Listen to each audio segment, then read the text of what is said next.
एक वीडियो जो social media Twitter Facebook हर account पर बहुत तेज़ी से वायरल हो रही है, शहबाज शरीफ के जलसे में नाचते गाते तालियां बजाते हुए।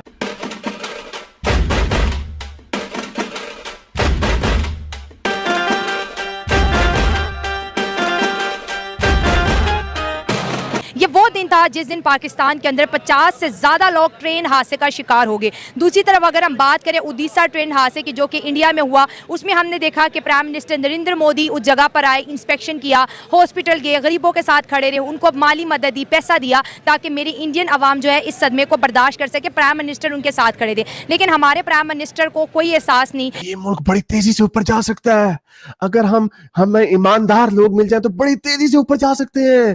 पाकिस्तान एक बहुत बड़ा ख्वाब था। प्राइम मिनिस्टर मोदी और प्राइम मिनिस्टर शहबाज शरीफ, ये ज़मीन आसमान है।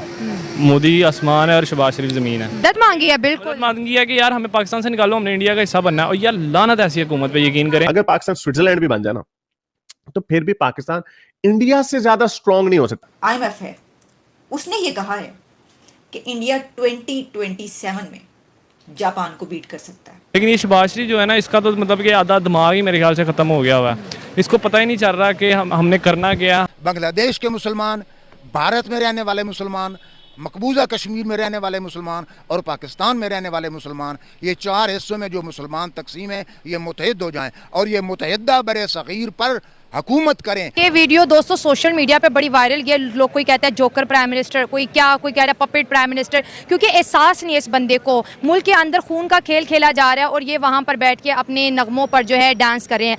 दोस्तों, कुछ दिनों पहले भारत के उड़ीसा राज्य में एक बहुत बड़ा ट्रेन एक्सीडेंट हुआ था। तब हमारे prime minister Modi ji ground level पर आकर के उस एक्सीडेंट का परीक्षण किया और साथ में जितने भी इंजर्ड लोग थे उनसे हॉस्पिटल में जाकर बात की और मुआवजा दिया। लेकिन दोस्तों, वहीं दूसरी तरफ कुछ ही दिन पहले पाकिस्तान में भी एक बहुत बड़ा ट्रेन एक्सीडेंट हुआ था। लेकिन पाकिस्तान के प्राइम मिनिस्टर शहबाज शरीफ एक्सीडेंट स्पॉट के पास जाना तो दूर, उनके बारे में आज तक बात भी नहीं की। वहीं वो अपनी खुद की पॉलिटिकल पार्टी की रैली को अटेंड करने पहुंच गए, जहां पर पॉलिटिकल रैली में जाकर के जोकर की तरह वह नाच रहे थे, जिसे देख करके पाकिस्तानी मीडिया शहबाज शरीफ को बहुत ही ज़्यादा ट्रोल कर रही है और हमारे प्राइम मिनिस्टर नरेंद्र मोदी से कंपेयर कर रही है। एक तरफ प्राइम मिनिस्टर मोदी भारतीयों के हर दुख दर्द में साथ खड़े होते हैं, वहीं दूसरी ओर शहबाज शरीफ अपनी जनता के साथ खड़े रहना तो दूर, उन्हें इस तरह के डांस करके चिढ़ा रहे हैं। तो चलिए दोस्तों, आगे इसी पर पाकिस्तानी मीडिया का रिएक्शन देखते हैं।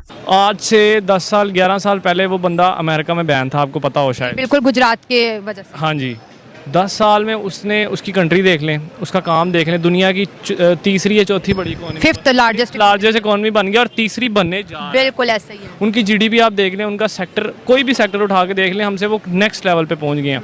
सोशल मीडिया पे कुछ दिन पहले मोदी ने एक बयान दिया था कि भाईजान हमारे से पाकिस्तान की अब जंग करनी बनती ही नहीं, पाकिस्तान अपनी कौम खुद मर रहा है। कैसे मर रहा है? ऐसे मर रहा है कि जब हमें अपने लोगों का ख्याल ही नहीं है। अब उसको देखें, उसने वो ग्रास रूट लेवल से लेके बिजनेस लेवल तक लोगों से मिलता है। बिल्कुल, और ये वीडियो दोस्तों सोशल मीडिया पे बड़ी वायरल गया। लोग कोई कहता है जोकर प्राइम मिनिस्टर, कोई कह रहा है पपेट प्राइम मिनिस्टर, क्योंकि एहसास नहीं है इस बंदे को। मुल्क के अंदर खून का खेल खेला जा रहा है और ये वहाँ पर बैठ के अपने नगमों पर जो है डांस कर रहे हैं। प्राइम मिनिस्टर नरेंद्र मोदी की मैं भी फ़ैन, ये भी फ़ैन। क्यों फ़ैन है जनाब? उनकी पॉलिसीज़ अच्छी हैं, मुल्क के लिए कर रहा है, एक ईमानदार, एक ऑनेस्ट है। और एक बात मैं बताती चलूँ, वहाँ पर जैसे हमने कहा बड़ी अपोजिशन पार्टीज़ हैं, लेकिन जहाँ पर बात कौम की आती है, जहाँ पर बात मुल्क की आती है, वो सब इकट्ठे हो जाते हैं। बिल्कुल, मैंने आपको बताया, वो जो अपोजिशन पार्टीज हैं उन्होंने यही तो अपने लिए सोचा है, एक कौम बन के सोचा कि यार हमसे ना काम हुआ तो हम गंदे हो जाएंगे। फ़ायदा एक बंदा काम कर रहा है, उसको करने दो। एक तीसरा ये जनरा आ रहा है, वो भी पीएम मोदी का ही आना है। उस बंदे ने अपने आप को मनवाया, उस बंदे ने हर बंदे को, आप वहाँ पे देख लें, इंडिया में मुस्लिम्स भी हैं, हिंदू भी हैं, क्रिश्चियन भी हैं, वहाँ पे टूरिस्ट भी आते हैं, अंग्रेज़ लोग, हर किसी को वहाँ पे रिस्पेक्ट मिलती है। यहाँ पे एक वो टूरिस्ट आई थी हमारी बेचारी, वो पता नहीं कहाँ, पिंडी का सीन था शायद, इस्लामाबाद में का, जो वो बेचारी रोने लग पड़ी।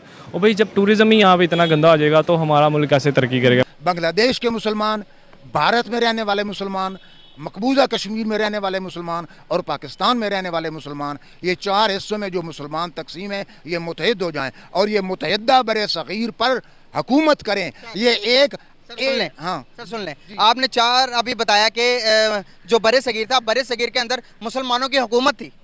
आज देखेंगे, आज जिन जिन मुल्कों का आपने चार हिस्से बताए, चारों तरफ के मुसलमान कमज़ोर हैं विद पाकिस्तान। क्यों कमज़ोर हैं? वो इसलिए, हैरत वाली बात है, जब आप तकसीम हो जाएंगे, आप चार साथी इकट्ठे खड़े होंगे तो आपकी ताकत होगी। आप 4 अलग अलग खड़े होंगे तो आपके मुखालफिन आपको एक एक करके मारेंगे, इसलिए कमज़ोर हैं, इसलिए उनकी कोई औकात ही नहीं है। मुतहद हो जाएं तो जैसे बर सग़ीर पर पहले हुक्मरानी की थी मुसलमानों ने, अब दोबारा भी हुक्मरानी कर सकते हैं। ये कंसेप्ट ही गलत है डिवीजन वाला। डिवीजन तकसीम दर तकसीम, तकसीम दर तकसीम, पहले मज़हब के नाम पे तकसीम हो गई, फिर लिसानियत के नाम पर तकसीम हो गई। अब आपने देखा ना कि आपने देखा क्या क्या क्या क्या हुआ कराची में, पंजाबी और उर्दू स्पीकिंग लोग कितने आपकी बात से दफा करता हूं, सारी आपकी बात से दफा करता हूं। सर अभी आते हैं मेन टॉपिक की तरफ, स्पेस एजेंसीज की मैं बात करूंगा। आपको पता है स्पेस एजेंसी क्या होती है? अगर आपको ये पता अलिफ बे भी पता होती है आपको स्पेस एजेंसी का, तो आप ये सवाल करते हैं पहले इस धरती को तो ठीक करो, ऊपर स्पेस पे जाना चाहते हो। यहाँ के हालात इतने ख़राब हैं कि ये पता है आपको कि कितने लाखों बंदे जो है भूखे रात को सोते हैं, पता है आपको? और पाकिस्तान में सो रहे हैं, वो हिंदुस्तान ने भेजे, वो रशिया ने भेजे, जो दुनिया के अंदर अपने नाम को बनवा लिया। यही तो मैं आपको कह रहा हूँ कि इस मुल्क में लाखों लोग भूखे बेरोजगार हैं और तुम स्पेस पे जाने के चक्कर में हो। ये जो फैंटेसी आपकी, ये उस फैंटेसी से बाहर निकलें। ये आपकी फैंटेसी ऐसी ही है जो फैंटेसी बड़े सग़ीर को तकसीम करने वाली थी। मैं आपको बताता हूँ, चले मेरी फैंटेसी वैसी होगी, मैं आपकी राय को रद्द नहीं करता।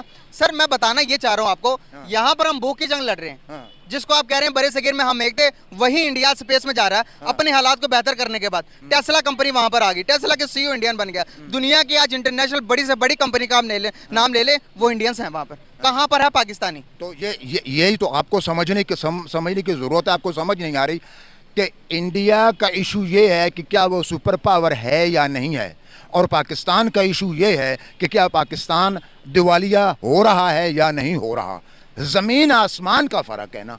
तो फिर हमने 1.5 ईंट की अलग मस्जिद बना के हमने हासिल क्या किया कि ना पूरी दुनिया में इज्जत, ना यहाँ कुछ खाने पीने को। कि यानी ये हर रोज़ इशू ये चल रहा है, टीवी खोलें, अखबार खोलें कि पाकिस्तान दिवालिया हो रहा है कि नहीं हो रहा। कि इंडिया की कामयाबी का मैं आपको बताती हूँ कि हमारी 10 रुपए का नोट फकीर नहीं लेता और 75 रुपए का नोट बैंक नहीं लेता, ठीक है। और इंडिया की करेंसी 18 मुल्कों में वैलिड है। 19 हो गई अब। अच्छा अब 19 हो गई है, मुझे 18 का पता था, बड़ी अच्छी बात है जी, ठीक है। दूसरी बात ये कि उन्होंने जंगी जहाज़ बना के वहाँ पे, कौन सा मुल्क है वहाँ पे, उनके एग्जीबिशन में गए हैं, ठीक है। और जो पाकिस्तान है, $2 अरब मोटरवे और इस्लामाबाद एयरपोर्ट, फैसलाबाद एयरपोर्ट और लाहौर एयरपोर्ट को प्लस करके $2 अरब लेके ना, लोग $2 लाख अरब लेके गिरवी रखा दिया, वो भंगड़े डाल रहा है। जो हमारा शहबाज शरीफ है और हमारे यहाँ के वज़ीर आज़म जो मिनिस्टर हैं, वो इतने डॉलर लेके भंगड़े डाल रहे हैं। यहाँ से आप इंडिया का और पाकिस्तान की कामयाबी का फ़र्क देखें। बिल्कुल, उनके जो प्राइम मिनिस्टर हैं वो अपने मुल्क को आगे बढ़ाने की बात करते हैं, और हमारे वाले कभी सोचा ही नहीं। हमारे वाले क्यों सोचेंगे? उन्होंने तो सोचना है अपना घर भरने का, अपने फॉरेन करेंसी भरने का।